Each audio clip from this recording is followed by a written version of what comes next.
kati batike zvechopu chopu. Muri yeZimbabwe ndadzoka ndauya nema-updates manyama. Imi munozviziva kuti kana dziri nyaya dzema-updates idzi takadaidzwa tikadaira ende isusu hatimbofe takadisappointa tinoramba tichideliver.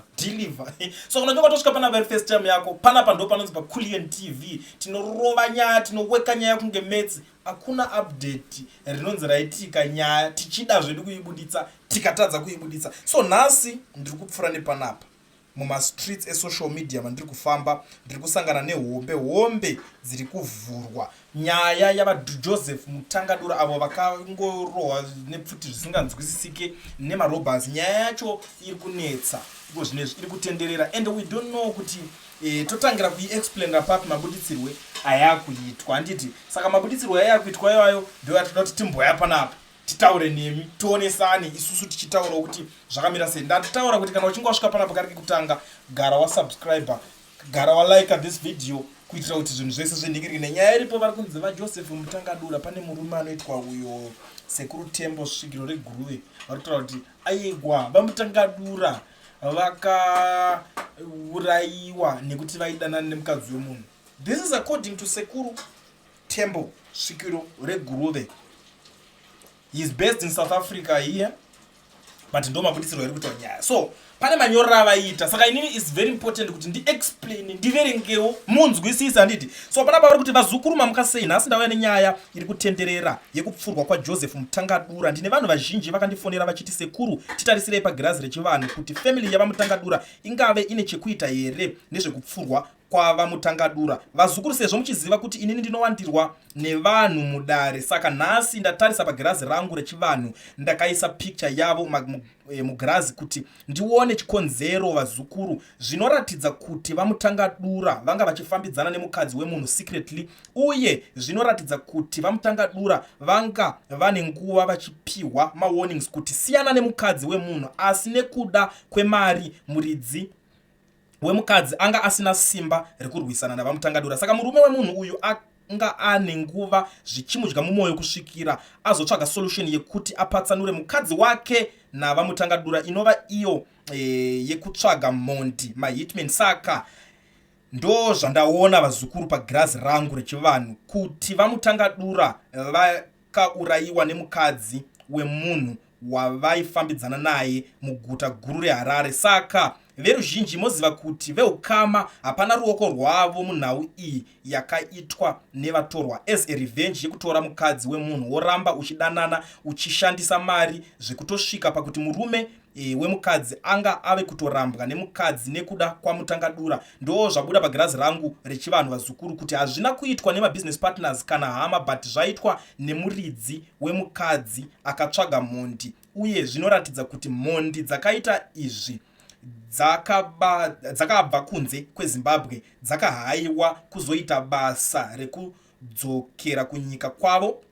Saka ndinokumbirisa kuhama kana vachida kubatsirwa pachivanhu kuti mhondi idzi dzipenge dzidzoke muZimbabwe netsoka vauye kuzopupura. Mukasununguka kufona panhamba idzo dzangu idzo dziri kutaurwa dzavaMutangadura dzacho dziri kunzi idzo dziri pascreen idzo 07 something dziri kupera na 540. You can check on his Facebook page as well. Ndo matauro vari kuzviita. So vari kuti zita rangu ndonzi Sekuru Tembo svikiro reguruve, munongova maenzanise, uye zvinoratidza kuti vaMutangadura munhu akanga aine mwoyo wakanaka, asi weakness yaiperera pavakadzi. Beyond mwoyo wakanaka, shasha yainyanya mumadzimai evanhu. Chero mukadzi wemunhu wacho paari izvozvi ari kutoziva kuti ndini ndaurayisa munhu. Saka ndo zvandaratidzwa kune vese vange vachibvunza kufamily ine chekuita nazvo mukati here. Kwete vazukuru, akafira mukadzi wemunhu, nekuti pagirazi rangu rechivanhu pari kubuda kuti kufa kwaMutangadura kune chekuita nemukadzi.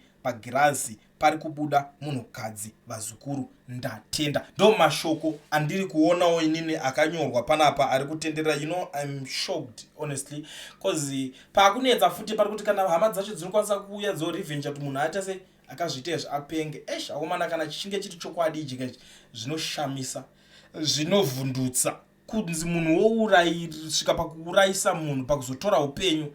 Akomana kana ukaona mukadzi atanga kutorwa inosiya aende. I think ndo way inokwanisa kushanda. zvinogona kudya mumwoyo nekwavanenge vakabva ikoko kwacho, but ukaona munhu atotanga kutorwa because hapana kwamunenge muchienda kwaona kusvika, because otherwise uchapedza kutopedza kuuraya nyika yese yevarume vese, kuzi ndione ngone pfambi yako. Saka ingoregerera pfambi idzokere, pfambi dzinowanika kwadzinowanika, kungava kumatouchline, kumachichi. But anyway, ini ndamunoti iye kuti ndinyanya kujaja zvakare nyaya iyoyi, but inini ndakatarisa side rangu zvatondirwadza kuti unosvikawo pakunzwa kuzouraya munhu here. Toziva kuti munhu abhaisa, paifanira kunge pane imwe way yekuti patsvagwe kana kuonesana. You can't say, you can't tell munhu kuti siyana nemukadzi wangu nemuromo. No, it's not like that. And unozva kuti kwalotarisa even panyaya yacho yakaitika nezvese zvaitaurwa incident ye uchibvunza kuti naimi saka zvanyatsofamba sei, chichanyatsoitika panapo kuti munhu azonzi anyatsonzi afa, mbavha dzadzichidei, kana dziri mbavha dzachida mari hadzizive kunowanika mari here, because mabusinessmen aya ari successful chero kuenda mumba kwake unoona kutadza kubuda kana ne$50. It's very normal, because mari vanoziva kwekuichengetera kusitombori kumwe komunenge muchifungwa ndokunenge kune mari. But unozonzwa nanzi aiwa pakatorwa $10 kana kuti pakatorwa foni ndi worth $10, pakambonzi aiwa pakatorwa makey emota yavo, ndobva yanozonokandwa kuti next door, zvikanzi asi reason yacho zvakazoongororwa kuoneka kuti aiwa kana anga ari makey aya matorerwa akaita kuti anoraswa next door, anzi yange iri nyaya yekuti zvoni vasazoteerwe nemota iyoyo ichiita sei ichivamhanyisa matsotsi aya, anzi ndozvimwe zvezvinhu zvakazokutaurika. So nyaya dzacho unoziva nyaya pese panoitika zvinhu, nyaya dzinonga dzakungobuda dzakawanda, vanhu vanenge vane maversion akasiyana siyana enyaya. Umwe achiti aiwa yanga yakadai so nyaya, kana kuti aiwa vanga vakadai so, I think inyaya yekuti vakadai so, kana kuti zvakazodaidai. So far ndo zvatanzwawo zvekutaurwa panapa, ende isusu tichiri kutotsvaga dzimwe way. Kana pane vamwe indechitoda kana utori n'anga unotozvitawo neglass, toda tototumira kana makamera edu ikoko, glass rako rotobudisa nyaya yacho ichiitika. I think most of manyanga zhinji anotokudza kuti waona zvinhu zvacho paglasses, tine shungu dzekuzviona, tideedzei kana muri n'anga, tideedzei so that we can send our team in Zim. Vanoenda vanotora maphotos acho, vanotora glass renyu richitaura. Even apa ndatofara pari kunzi zvino avasvikiro reguruve vari kunzi vari muSouth Africa. Aiwa zviri easy, muSouth Africa ndoendemene, chingondiudzai kuti papi pacho toorganize, toarrange, tosvika panzvimbo, totomboona zvichibudawo. Mhuri yeZimbabwe yoone kugutsikana kana hama dzacho dzakunenge nadzonyatsowana plan B. But one thing chanafarira pakuti kana hama dzacho hanzi dzichidawo hadzo dzinouya toita plan, tota kuti vanhu vaya vakwanise kudzoka muZimbabwe netsoka vatange kupengeswa. Pakapa kubuda nyaya dzakawanda, akabvunza aiwa mukadzi wacho siyatika zotora foni, vanhu ava vamwe vacho ndeve kuGazebo, vamwe vacho ndeve kuEpworth. Gore rine richanzwirira nyaya dzakawanda. But let's see, amene muri yeZimbabwe kuti mutrasta zvipi, mutrasta glass riri kutaurwa reri rasekuru veguru ava, kana kuti mutrastawo information imwe yakambenge iri kucirculate on social media. It's up to you. Inini pangu ndasakura ndazunza, ndatorwa basa. Saka ndisandaenda sandapedza panapa muri yeZimbabwe, I'm in a good mood. So ndangogara ndangokuzivisa kana uri muSouth Africa uchida registerwa company ubvavhurwa FNB business account, usina work permit kana start permit, zvinhu izvozvo zviri easy. Zvakuitwa nemunhu anonzi Owen weEducation Research. Mbatei, taurai naye, nhamba dzake idzi, rovai mascreenshot, taurai naOwen akuregistere macompany, akuvhurire maFNB business account. Zvekuti hauna bank account mukore unodza nyaya dzekare, usasaswera uchipusa iwe, taura naOwen izvezvi akuitire plan.